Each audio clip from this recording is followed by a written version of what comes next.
안녕하세요. 저는 곧 50을 바라보고 있는 아이 둘의 엄마입니다.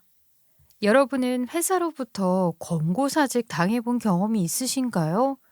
전 살면서 제가 그런 걸 당하리라고는 생각도 못 해보고 살았어요. 그러던 어느 날 제가 회사로부터 권고사직을 받아 잠시 백수가 되는 일이 생겼죠. 큰일이었어요. 전 아직 두 아이도 키워야 했고, 거기다 병원비까지 들어가고 있는 상황이었거든요. 저희 엄마가 파킨슨 병을 진단받으셨거든요. 초기부터 빨리 알아차리고 약을 복용했지만, 그래도 병이 점차 진행되셔서 결국은 요양 등급을 받으시고 요양병원에 들어가 계셨거든요. 아이, 여보, 이제 어떻게 해? 나 혼자 돈 벌게 생겼잖아. 그러니까 대체 무슨 일을 저지른 건데 회사에서 말 안 해? 말도 안 하고 권고사직을 했다는 거야? 당신 나한테 뭐 말 안 한 비밀 같은 거 있지? 아유, 그게 또 무슨 소리야. 아니, 일이야 얼른 다시 또 구하면 되지. 그리고 나도 지금 영문을 모르겠는데 이유를 물어도 나보고 알 거라고만 하는데 어쩌라고 그럼. 아니, 진짜 이유 말 안 해준 거 맞아? 우리 애들 학원비, 장모님 병원비까지 당장 어떻게 할 건데? 뭐 나보고 투잡이라도 뛰라고 할 건 아니지? 여보, 지금 돈 혼자 벌까 봐 걱정돼서 이러는 거야? 당장 영문도 모른 채 회사 잘리고 엄마 병원비에 애들 교육비까지 내가 생각 안 하고 있는 것 같아? 아니, 이럴 때는 위로를 하고 같이 다른 직장 구해보자고 말을 해줘야지. 어떻게 하냐? 나는 투잡 못 뛴다. 닭달만 하고 있는 게 지금 맞아? 내가 언제 탱자탱자 놀면서 한량처럼 돈도 안 벌고 게으름 피운 적이 있냐고. 아, 몰라, 몰라. 나 혼자서 당신 엄마 병원비 감당 못하니까 당신이 빨리 직장 찾아. 저희 남편은 이런 식이었어요. 벌써 벌어진 일을 가지고 어떻게 할 거냐 닥달을 하고 징징대면서 정작 대책을 같이 고민하는 건 하나도 없었죠. 남편은 근데 원래부터 그랬어요. 소심한 구석이 있고 오히려 제가 대장부 같은 성격이었죠. 무슨 일이라도 터지면 해결할 생각은 안 하고 손 놓고 어떻게 해 하고만 있어요. 전에도 한번 집 대출 문제로 대판 싸운 적이 있었어요. 남편 이름으로 전세 대출을 받기로 해서 남편 이름으로 집 계약도 하고 은행에 서류들 챙겨서 신청만 하면 되는 거였어요. 여보, 부동산이랑 은행이랑 내가 전부 통화해 봤고 필요한 서류들 내가 동사무소 가서 어제 떼어뒀어. 잘 챙겼지? 그거 가지고 은행 가서 신청만 하면 돼. 그래, 알겠어. 그럼 나 진짜 가서 신청만 하면 되는 거지. 잘 챙겨서 가고 혹시 무슨 서류 빠졌다고 하면 전화해서 알려주고. 대출 한번 받아본 적 없는 남편이고 전 혼자서 자주 살아봐서 전세 대출은 제가 훨씬 더 잘 알고 있기는 했어요. 상대적으로 저보다 남편이 시간을 잘 내서 은행에 대출 신청하라고 보낸 거였는데 아예 얼마 안가 연락이 오더라고요. 여보, 대출이 안 된대. 아예 못 해준대. 그게 무슨 말이야. 어제 나랑 은행 담당자랑 다 통화했다니까. 아, 그건 모르겠고 안 된다는데 어떡해. 우리 대출 안 나오면 집도 없는데 어떻게 살아? 대출 안 나와서 집이 없을까 봐 걱정이 되면 은행 담당자랑 무슨 이야기를 어떻게 한 건지를 설명을 해줘야지. 그래야 내가 중간에서 해결을 하지. 어제 나랑 통화한 담당자한테 가서 업무 본 거 맞아? 아, 몰라, 몰라. 나한테 담당자 이름 말해줬었어? 그냥 대출 신청 번호표 뽑고 부르는 창구로 가서 신청한 건데. 아, 여보, 어떻게 하냐고. 나 이런 거 해본 적 없어. 할 줄 모른단 말이야. 아, 그러게 왜 이런 걸 나한테 시켜? 왜 당신한테 시키냐니. 당신 어엿한 성인이고 어른이야. 대출도 당신 이름으로 받는데 당신이 가야지. 내가 갈 순 없잖아. 그리고 어떻게 하느냐고 나한테만 징징댈 게 아니라 담당자 이름이라도 확인해보고 통화를 시켜주면 되잖아. 아, 지금 은행 아니야? 아니, 은행 아니야. 아유, 안 된다고 하니까 나왔지. 그냥 나왔다고? 그걸 그냥 나오면 어떻게 해? 다시 들어가서 담당자 이름 확인해보고 나랑 통화했던 그 사람 찾아서 다시 대출 신청 접수하고 나랑 전화 통화 시켜줘. 아이씨, 안 된다고 해서 나왔는데 다시 들어가서 똑같이 신청하고 있으면 사람들이 나 이상하게 볼 거 아니야? 나 못하겠어. 당신이 와서 하든지 당신이 은행에 다시 전화해서 나 찾아오라고 해. 누가 이상하게 본다고 그래? 아무도 안 그래. 자기 진짜 애처럼 그럴 거야? 지금 은행까지 가 있는 게 당신인데 내가 은행에 전화를 어떻게 해? 내가 그 지점에 전화하려면 전화 연결해달라고 한참 기다려야 되고 창구 상담이 먼저라 그 상담 끝날 때까지도 기다려야 해. 당신이 가서 이야기하는 게 훨씬 더 빠르단 말이야. 한두 살 먹은 어린애도 아니고 해본 적 없다고 평생 안 하고 살 거야? 아니, 안 해본 거니까 그렇지. 그럴 수도 있지. 왜 화를 내고 그러냐? 당신 안 해본 일 해야 할 때마다 늘 이런 식이잖아. 이번이 처음이면 말도 안 해. 집 알아볼 때도 손 떼고 모르겠다. 나보고 알아서 해줘라. 그래놓고 막상 골라주면 이게 마음에 안 든다, 저게 마음에 안 든다. 불평, 불만 투성이고. 대출에 집에 하다못해 우리 상견례 식당 고를 때도 결혼식 준비할 때도 그랬어. 인생에 있어서 큰 결정해야 할 때마다 당신이 뭔가 책임감 있게 생각하고 준비한 적은 있어? 큰 문제에 있어서는 늘 남편은 자기는 할 줄 모른다. 해본 적 없다. 뒤로 빠지고는 모든 저에게 미루는 사람이었어요. 늘 그런 식이었고 전날도 늘 그런 식이었던 남편에게 화가 나서 대판 싸웠었죠. 저 대출 문제도 결국 알고 보니 남편이 창구 직원이랑 소통이 잘 안 되어서 창구 직원이 다시 잘 알아보고 접수하시라고 한 거였더라고요. 이런 일이 한두 번이 아니라 집에 큰 문제나 해결할 일이 생길 때마다 전 누군가와 함께 헤쳐나가는 게 아니라 혼자 헤쳐나가야 한다는 생각에 더 막막하고 어깨가 무거웠어요. 그러던 어느 날 저희 엄마가 입원해 있는 요양병원에서 연락이 오길래 혹시 저희 엄마에게 무슨 일이 난 건가? 너무 놀라 얼른 전화를 받았어요. 근데 저희 남편이 제 엄마를 퇴원시켰다고 하는 겁니다. 모르셨어요? 아니, 김복주 할머니 남편분이 오셔서 퇴원하셨어요. 어머, 알고 계시는 줄 알았어요. 짐 두고 가신 게 있어서 남편분께 전화드렸는데 안 받으셔서 지금 따님분께 연락드린 거였어요. 두 분이서 이야기 되신 게 아니었어요? 간호사로부터 어이없는 소식을 듣고 나니 남편이 했던 말이 생각나더라고요. 자기는 우리 엄마 병원비 감당 못하니까 저보고 직장 빨리 구하라고 했던 말이요. 그 말하고 하루밖에 안 지났는데 오늘 출근하는 척 하더니 저희 엄마 병원에 간 모양이었어요. 제가 백수가 되자마자 남편 놈이 한 일이라고는 저희 엄마를 저한테 말도 없이 요양병원에서 강제로 퇴원시킨 거였죠. 남편 놈이랑 그날 그렇게 싸우고 나서는 이런 사달을 낸 거예요. 정말 남편이 한 짓이 믿어지지가 않았어요. 집요하게 남편에게 전화를 거니 남편이 드디어 전화를 받더라고요. 당신 뭐야, 미쳤어? 우리 엄마를 왜 나한테 말 한마디 상의 없이 갑자기 퇴원을 시켜? 우리 엄마 잘못되면 당신이 책임질 거야? 아, 나는 혼자서 장모님 요양병원비는 못 낸다고 했지. 당신이 다시 돈 벌어서 요양병원비 낼 수 있어지면 그때 다시 요양병원에 보내드리던지 설거지를 하든 서빙을 하든 뭐라도 해서 당신 엄마 병원비는 당신이 보태드려. 난 당신이 다시 직장 구할 때까지 절대로 혼자 독박으로 병원비 내고 있지 않을 거니까. 네가 사람이야? 아무리 그래도 말 한마디 없이 어떻게 아픈 우리 엄마를 마음대로 시골집에 보낼 수가 있어. 아니, 혼자서 거동도 잘 못하시고 식사도 못 차리시는데 저러다 우리 엄마 잘못되시면 어쩔 건데.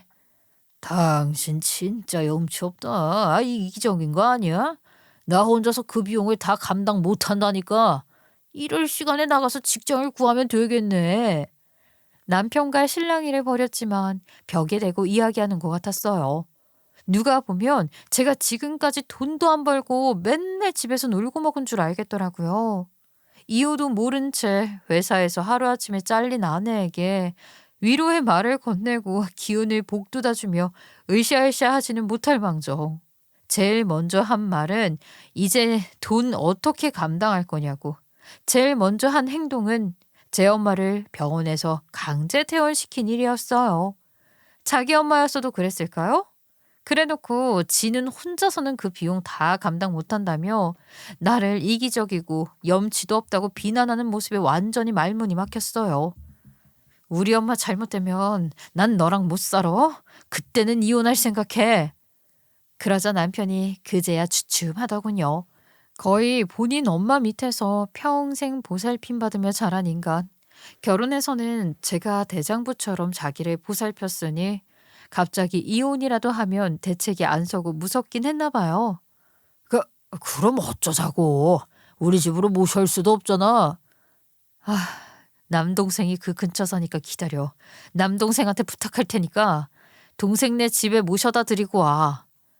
일단은 급한 대로 남동생에게 엄마를 잠시 봐달라 부탁했어요. 그런데 남동생도 형편이 너무 안 좋다 보니 반자에 살고 있었고 올케도 몸이 안 좋은 상태라 부탁하는 저도 너무나도 미안했죠. 저 기수야, 미안하다. 누나가 지금 일이 좀 있어서 엄마를 잠깐 요양병원에서 퇴원시켰거든. 근데 곧 다시 병원에 모실 거야. 당분간 내가 일자리 다시 구해야 하는데 그때까지만 잠깐 봐줄 수 있을까? 올케도 아픈데 너무 미안해. 그래도 너무나 고맙게 올케가 괜찮다며 흔쾌히 부탁을 들어줬어요. 아유, 형님, 지금까지 열심히 사신 거 모르는 것도 아니고요.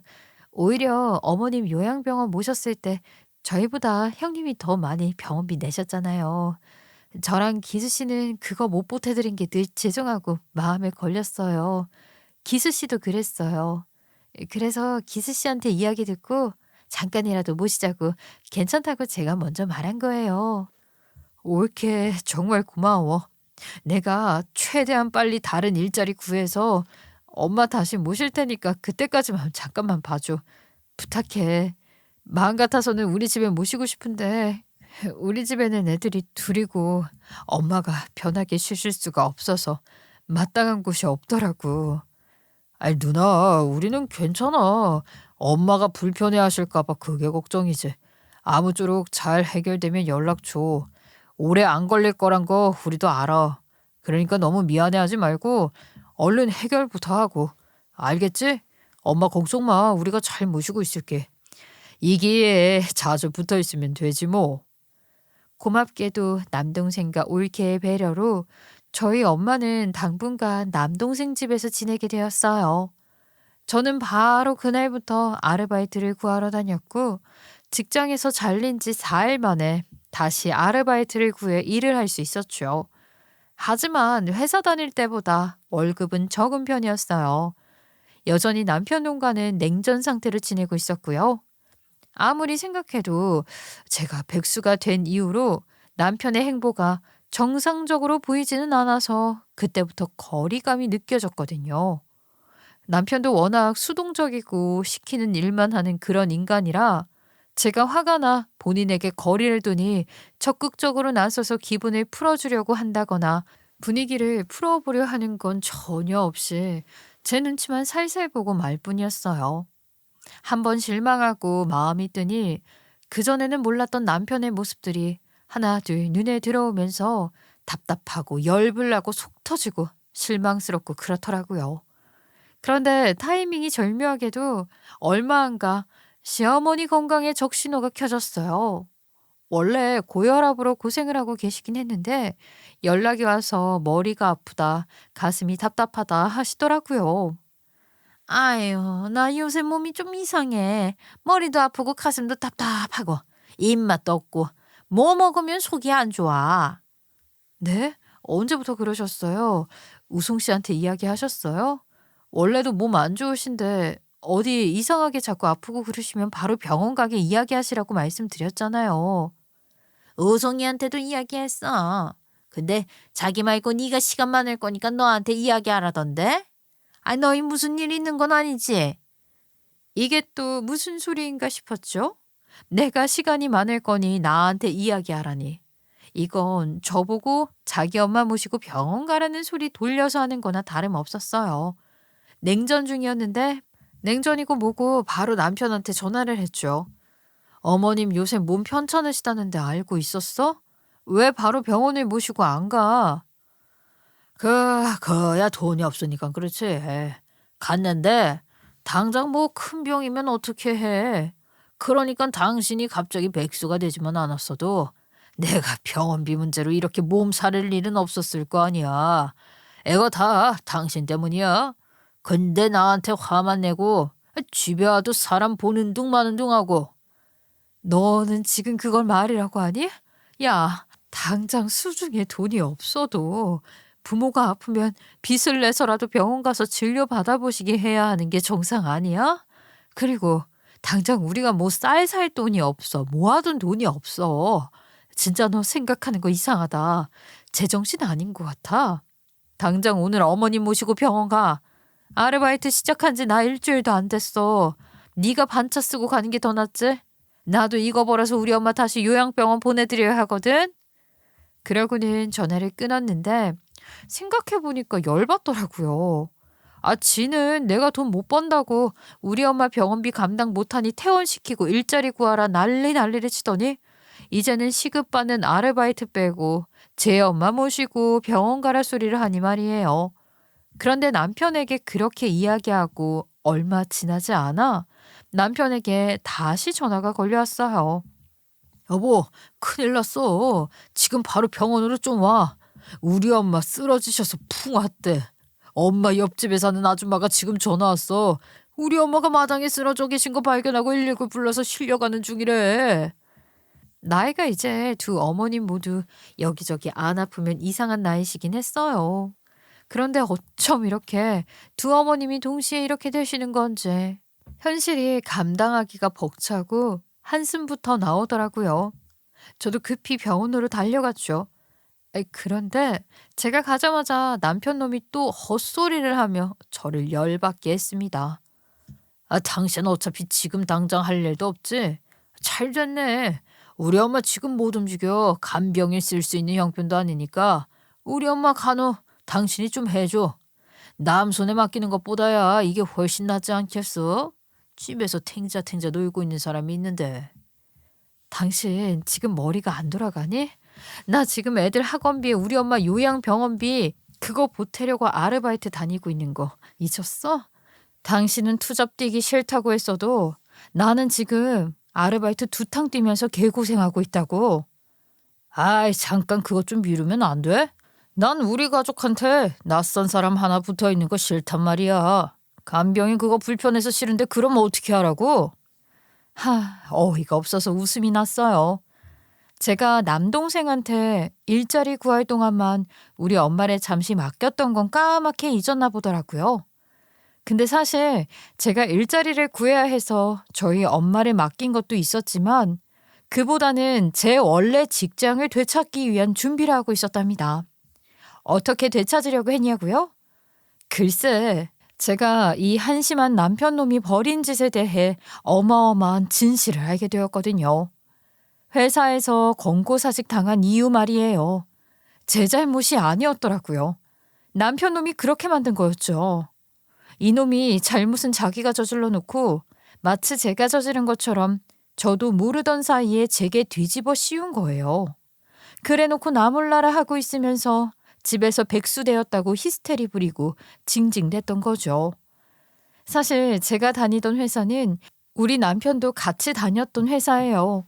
부서는 서로 달랐어요.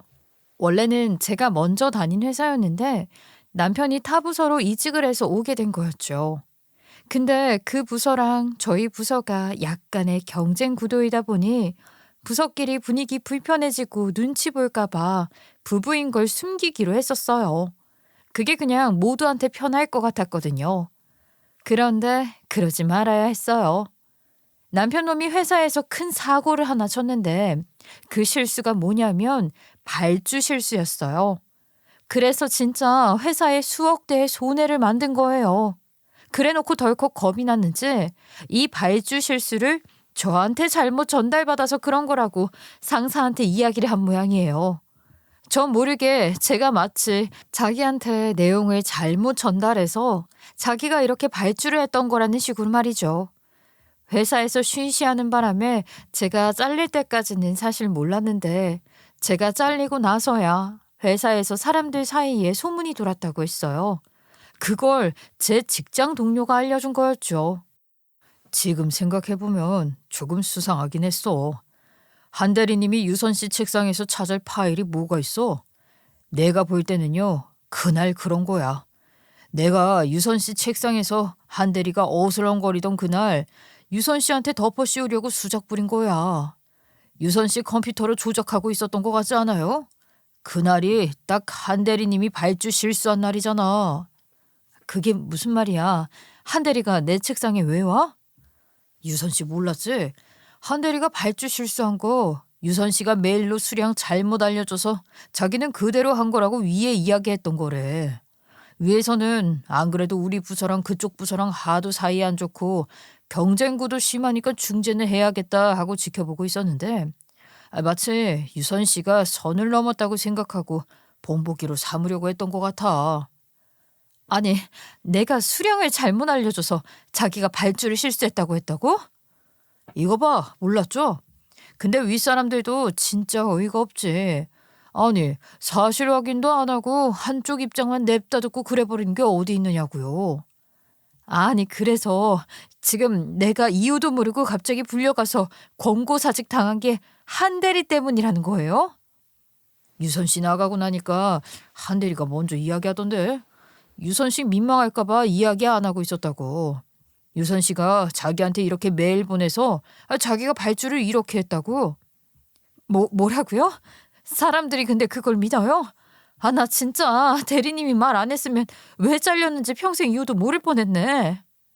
믿기는 반반이었지. 그냥 그런가 보다 하고 넘기는 사람도 있었고 우리 같은 경우에는 이제 유선 씨도 알고 같은 부서니까 왜 유선 씨가 대리님한테 그런 메일을 보내냐. 애초에 발주가 우리 업무가 아닌데 지금 이게 말이 된다고 생각하느냐. 그 메일을 왜 고지고대로 믿냐부터 시작해서 누가 유선 씨 책상에서 일부러 그런 메일을 보낸 거 아니냐 이야기했지. 그게 정상적인 접근 방식 아니에요?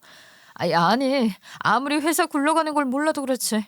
내가 한 대리님이랑 무슨 접점이 있다고 내가 대리님한테 그런 메일을 보내. 근데 한 대리 말하는 게 더 어이가 없더라고. 자기한테 무슨 억하심정이 있는 거 아니겠느냐고. 자기도 왜 유선 씨가 자기한테 그런 행동을 했는지 전혀 이해할 수가 없고 자기가 믿지 말고 한 번 더 확인을 했어야 하는데 그걸 못한 게 잘못이라면서 착한 척을 하는 거야. 이 뻔뻔하고 파렴치한 자식이. 그거 그냥 본인이 실수한 모양이네. 그래놓고 잘릴까봐 나한테 덮어씌운 거 아니야? 그게 훨씬 더 현실 가능성이 있는 스토리긴 하지. 그래서 자기 잘못이 아니라는 증거가 필요했을 거고 발주 실수한 걸 알고 나서 바로 유선 씨한테 덮어씌우려고 유선 씨 책상에서 메일도 하나 보낸 것 같았고 채팅창까지 보여주더라니까. 근데 왜 하필 유선 씨냐고. 유선 씨를 만만하게 본 모양이야. 자기가 실수해놓고 나인 척 북치고 장구치고 나한테 속은 피해자 코스프레 하려고 상황을 조작한 거네요. 그래서 내 컴퓨터로 내가 마치 잘못된 정보를 알려준 것처럼 만들려고 자리에 왔던 거겠네요? 아, 참. 내가 컴퓨터 비밀번호를 안 걸어둔 게 잘못이라면 잘못이겠다. 동료에게 이야기를 듣고 나니 정말 머리 끝까지 화가 났죠. 자기 실수 덮자고 나를 회사에서 잘리게 만든 거. 그래놓고 자기 혼자 돈 버니 우리 엄마 요양원은 빼서 시골집에 보내버린 거. 그것도 모자라 이제 백수라고 자기 엄마 병간호는 나보고 하라고 시키는 것까지요. 저는 혼자서 일을 갈고 남편 놈 엿먹일 준비를 좀 했어요. 일단 발주를 실수했던 거래처에 연락을 했어요. 남편이 발주를 넣은 시간을 확인하려고요.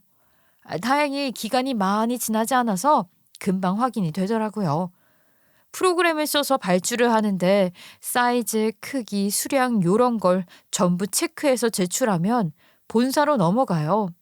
그때 시간이 체크됐는데 그 시간이랑 그 인간이 저한테 받았던 메일 시간을 확인하면 되는 문제였죠.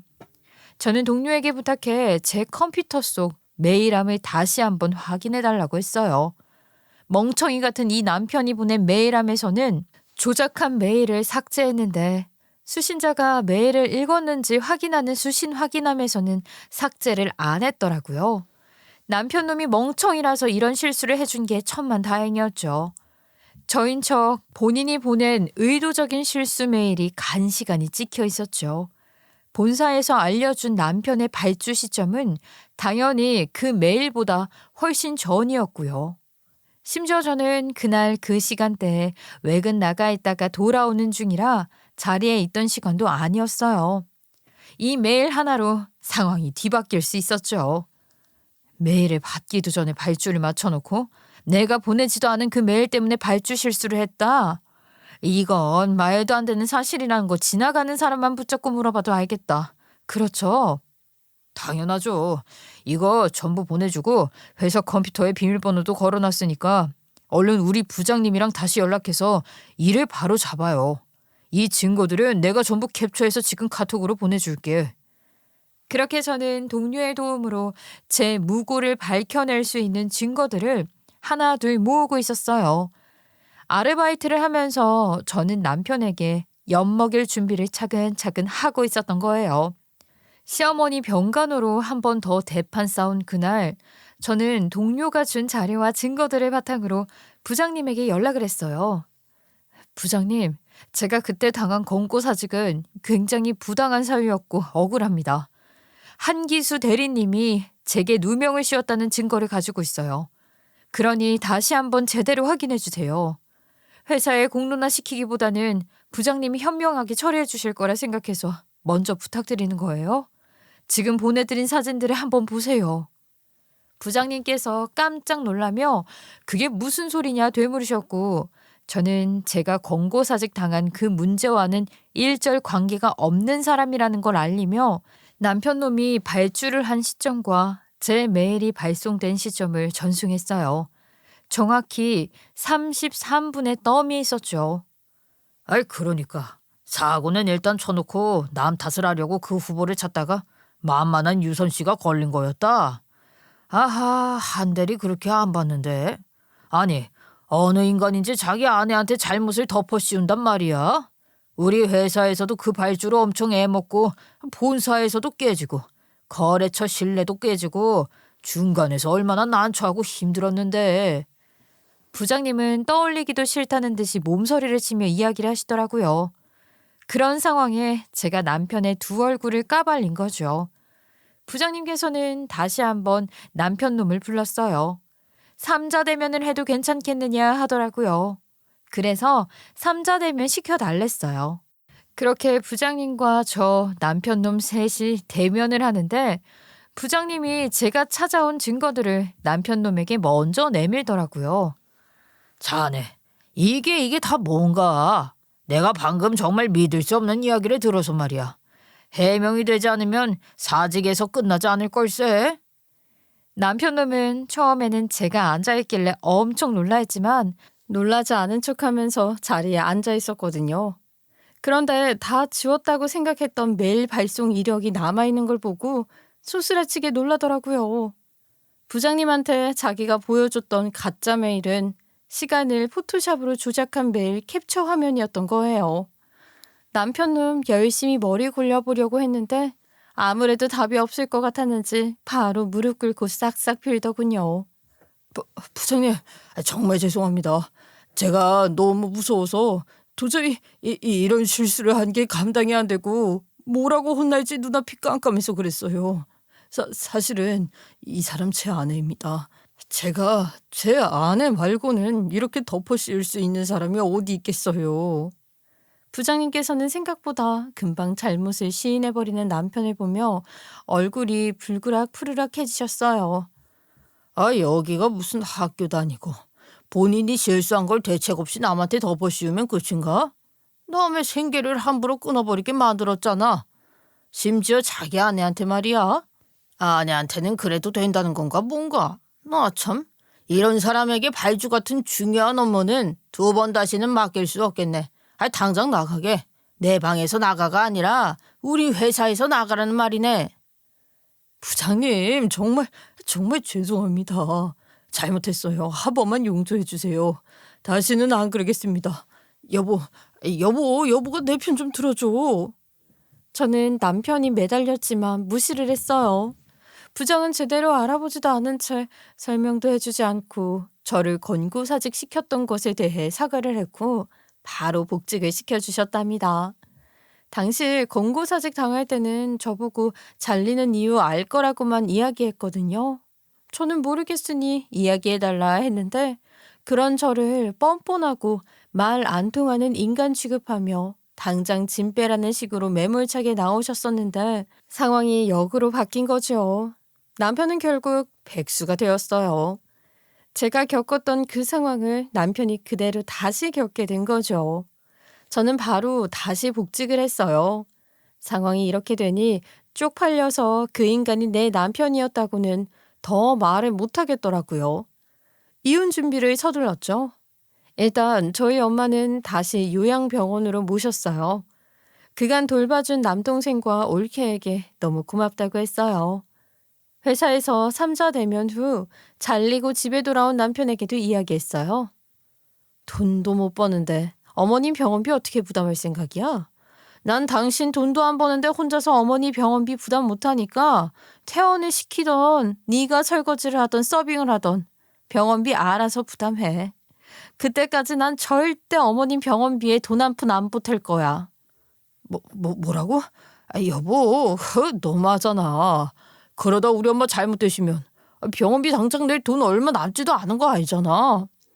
그래. 그러니까 우리 엄마 요양원에서 퇴원시킬 때 내가 그랬잖아. 우리 엄마 잘못되면 네가 책임질 거냐고. 너도 너희 엄마 걱정되면 빨리 일자리 찾으면 되겠네. 아, 그리고 집에서 노는 김에 간호도 같이 하면 되겠다.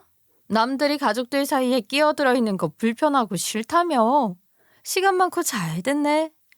남편은 자기가 나한테 했던 말이라 뭐라 따지지도 못하고 꿀먹은 벙어리로 병간호 하더라고요.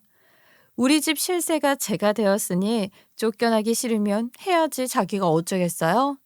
그러더니 며칠 뒤에 바로 울면서 자기 엄마 살려달래요. 병원비 감당 못한다고요. 싹싹 비는데 쉽게 용서해 줄 리가 없죠. 그래도 내가 너보다 나은 인간이니까 난 네가 백수여도 어머님 병원비 반반 부담해 줄게. 간병인도 낮 시간대에는 고용해 줄게. 대신 나머지 시간 병간호는 네가 알아서 다 해. 집안일도 완전히 손 뗄 거니까 노는 네가 다 하고. 그럼 되겠네. 제가 왜 병원비까지 반반 내주면서 이런 짓을 했냐고요?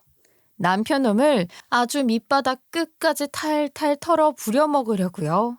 이참에 남한테 의지하고 기대는 것 말고는 할 줄 모르는 저놈의 버르장머리도 좀 고쳐볼까 했고요. 그렇게 1년 반 정도 남편을 신나게 부려먹었어요. 아우, 퇴근하고 왔는데 집문 열자마자 빨래 안 마른 냄새가 난다. 당신 빨래 해본 적도 없는 거야? 빨래를 널어놨으면 창문을 열어둬야지. 안 마른 냄새 나잖아. 이거 다시 빨아야 돼. 회사에 이런 걸 입고 갈 수는 없잖아. 알겠어. 내일 다시 세탁기 돌려볼게. 아니 이건 니트잖아 니트. 니트를 누가 세탁기를 돌려. 당신 진짜 가사를 얼마나 안 해봤으면 이런 것도 못해. 신나게 부려먹어야지 생각은 했는데 생각보다 집안일은 정말 젬병인 남편이라 가르치다시피 하며 부려먹었죠. 그리고 이거 반찬이 이게 뭐야. 이거 완전히 쉬었잖아. 당신 코는 장식이니? 지금 야근하고 온 사람한테 이따위 음식을 먹으라고 꺼내준 거야. 난 이거 못 먹으니까 다시 차려와. 그리고 우리 애들한테 이거 준 거 아니지? 여보, 미안해. 근데 여보, 지금 밤 12시야. 우리 애들은 이거 안 좋아해서 안 줬어. 이것만 내가 버릴게. 다른 반찬들로 먹었으면 안 될까? 어머님 간병인 내일부터 나오지 말라 할까? 당신이 365일 24시간 병간호 해볼래? 병원비 끊어볼까 어디? 남편은 그렇게 집안일을 호되게 배우며 지냈어요. 그리고 시어머니가 그나마 퇴원이라는 걸 할 수 있게 되었을 때 저는 준비해뒀던 이혼 서류를 내밀며 도장을 찍으라 했습니다. 남편은 어느새 돈 벌어오는 제게 익숙해져서 경제활동을 할 생각을 안 하고 있기는 했어요. 초반에는 물류센터 가서 택배 분리하는 아르바이트라도 하더니 한 2달 하고 병나겠다고 그만두더니 그때부터는 집에서 살림을 도맡아 했거든요. 근데 그 생활이 편했는지 정규직을 구할 생각은 않고 2달 다니면서 모아둔 아르바이트비로 시어머니 병원비를 절반씩 부담했죠. 그 돈 다 쓸 때까지 아무 생각이 없어 보였어요. 다시 아르바이트를 구할 생각도 없어 보였고요. 그래서 더 괘씸했죠. 역시나 돈을 대주니 사람이 금세 안일해져서는 게으름을 피우고 또 의지하려는 버릇이 나오더라고요. 그래서 남편 놈이 모아둔 돈 다 써갈 때까지 좀 기다렸어요. 아르바이트비는 쏠랑 병원비로 다 내보내면서도 아무런 생각 없이 살던 남편 놈에게 이혼하자고 서류를 내미니 자지러지게 놀라더군요. 여보, 이게 무슨 소리야? 내가 잘할게. 아니, 잘하고 있잖아. 당신 일하고 오는 거 힘들까 봐 집에서 집안일 전부 도맡아 하고. 누가 평생 집안일 하라고 했어? 누구 좋으라고? 나 백수 됐을 때 당신이 했던 말 생각 안 나? 병원비 혼자 부담 못한다며? 빨리 다시 직장 구하라며. 근데 넌 어째 그럴 생각이 전혀 없어 보이더라? 그래도 아르바이트 하고 있잖아. 그나마 받던 월급 비스름하게 받던 아르바이트는 2달 다니고 힘들다고 때려치우고 지금 편의점 아르바이트 오전주 하고 있잖아. 직장은 구할 생각도 없어 보이고 그렇다고 아르바이트로 열심히 돈을 벌고 있는 것도 아니고 당신 아주 집안일이 적성에 잘 맞나 봐. 그런데 어쩌지? 나는 맞벌이 안 하는 인간이랑은 살 생각이 없는데. 다시 구할게, 여보. 딱 일주일만 시간 주라. 어? 갑자기 어디서 직장을 구해, 내가. 내가 당신한테 시간을 얼마나 줬는지 잊었어? 이미 5달이나 지났어. 당신 그렇게 직장 잘리고 나서 직장 구하기까지 얼마나 시간이 많았는데 이제 와서 다시 구하겠다고? 여보, 나 진짜 이혼은 못해. 당신 없이 혼자서 어떻게 먹고 살아. 우리 엄마 병원비는 또 어쩌고. 당신이 반 부담해 주니까 내가 그나마 버티고 살고 있는 건데 우리 애들은 또 어떻게 하라고. 내가 당장 내일이라도 나가서 돈 벌게. 어? 남편놈 이혼하자니 그제야 당장 무릎에 매달려 이혼은 못한다고 울고불고 난리를 치며 일자리 구하겠다고 사정사정을 하는데 제게 먹힐 리가 없죠. 어느 미친 인간이 회사 일로 누명 씌우고 백수 되게 만든 놈이랑 결혼 생활을 유지해요? 거기다 백수 되었다고 우리 부모님한테 생색내고 눈치를 주는 남편이라뇨. 그 짓을 또 할지도 모르는 인간을 제가 받아줄 이유가 없지 않겠어요? 병원비 걱정에 애들 걱정까지 하는 인간이 나이 40 넘어서 멀쩡한 직장 구할 생각은 않고 아르바이트 파트타임으로 일하고 있어? 내가 이혼 이야기를 그때 바로 안 꺼내서 당신이 한 짓이 이혼당할 만큼 큰 잘못은 아니라고 생각하고 있었나 봐? 안심하고 있었나 보지? 그러니까 지금 이렇게 기생충처럼 붙어먹을 생각만 하지. 애들이 당신을 보고 뭘 배우겠어. 아내한테 빌부터 사는 거? 좋은 롤모델이 되기는커녕 배울까봐 두려운 아빠야 당신은. 그렇게 모질이 남편과는 말끔하게 이혼을 했어요. 정말 신기하게도 이혼 이야기를 꺼내자마자 어디서 직장을 구해오더라고요. 그러면서 저한테 일자리 구했으니 이혼만큼은 다시 생각해주면 안 되겠냐는데 어쩜 저리 사람 생각하는 게 1차원적인지 애들한테 더 안 좋은 영향 끼칠까 얼른 속전속결로 이혼 처리해버렸네요. 이후에 시어머니는 어찌어찌 퇴원은 했어요. 하지만 이혼당하고 여전히 남한테 의지하는 것밖에 할 줄 모르는 전 남편 놈은 이전 시어머니가 퇴원한 이후에도 애물단지 취급이었죠. 늙어서까지 애물단지가 된 아들놈 키우다시피 하며 살고 계신 것 같았어요. 근데 솔직히 말하면 어머님이 본인 팔자 그렇게 만드신 거였어요. 저랑 살면서 늘 입버릇처럼 하던 말이 우리 엄마는 해줬었는데 였거든요. 몸만 큰 아들놈 남의 집 귀한 딸한테 장가 보낸 게 아니라 입양 보낸 거나 다름없잖아요. 전 남편 놈이 저랑 살 때 얼마나 편하셨겠어요. 철부지 아들놈 키우느랴 그간 힘드셨을 텐데 저한테 떠넘기셨으니 말이에요. 대신 저는 아들 셋이 된 것 같았지만요. 그래도 등신처럼 어찌저찌 끌고 가려고 했는데 저도 사람인지라 안 되기도 했고 전 남편 놈이 자기 복을 자기가 찬 거죠. 결국 다시 그 철부지 아들놈은 자기 엄마한테 돌아갔고 제 팔자는 천만다행으로 다시 핀 거예요. 저는 회사에서 부장님도 그렇고 차장님도 그렇고 윗분들이 많이 미안해 하셨는지 복직한 뒤로 눈치를 좀 보시더라고요. 그리고는 자꾸만 이것저것 많이 챙겨주시는 덕분에 회사 생활도 좀 편하게 하면서 살고 있어요. 저희 엄마 요양병원비도 혼자서 충분히 낼 수 있는 월급 받고 있어서 그냥 이대로 정년까지 쭉 다닐 생각이랍니다. 이 정도면 저 복수 잘한 거 맞죠? 이제 곧 애들도 전부 고등학교 졸업하고 성인이 될 건데 그때까지만 좀 더 힘을 내보려고 해요. 당연히 남편 놈한테 양육비도 받아내고 있고요. 애들도 엄마 속 안 썩이고 그저 성실하게 학교 공부도 잘하는 편이라 등록금도 크게 걱정은 안 하고 있어요. 그래도 애들 대학 보낼 때까지 그리고 아픈 저희 엄마 돌아가시기 전까지 최고로 편하게 모셔야 하니 그때까지는 더 힘을 내보려고 합니다. 배우자에게 의지하기만 하며 사는 건 나 스스로에게도 독이 되는 것 같아요. 스스로가 경제적으로나 정신적으로나 독립하고 자립적으로 살 줄 아는 사람이 진정한 성인이구나. 몸만 컸다고 다 같은 어른이 아니구나 라는 걸 느끼게 된 값진 경험이었다고 생각하고 살려고요. 그래서 저는 저희 아이들도 경제력으로나 정신적으로나 독립한 성인처럼 자랄 수 있도록 기르는 데 가장 중점을 두고 있어요. 부디 자식 키우는 부모님들 내 새끼 편한 거 좋은 것만 해주려고 신경 쓰지 마시고 우리 자식들이 나중에 사회에 나갈 때에도 어엿하게 자립심 강한 성인이 되어 나갈 수 있게 집에서 올바른 가정교육 시켜주시길 바랄게요. 그래야 사회 나가서도 남한테 민폐 끼치지 않고 멀쩡한 성인 대접받으며 본인의 삶을 꾸려나갈 수 있을 테니까요. 옛날에도 그랬지만 요즘에도 부모들이 너무 자식을 오냐오냐 키우는 것 같아요. 결국은 내 손으로 뭐 하나 제대로 할 줄 아는 것 하나 없는 어른으로 자라나죠.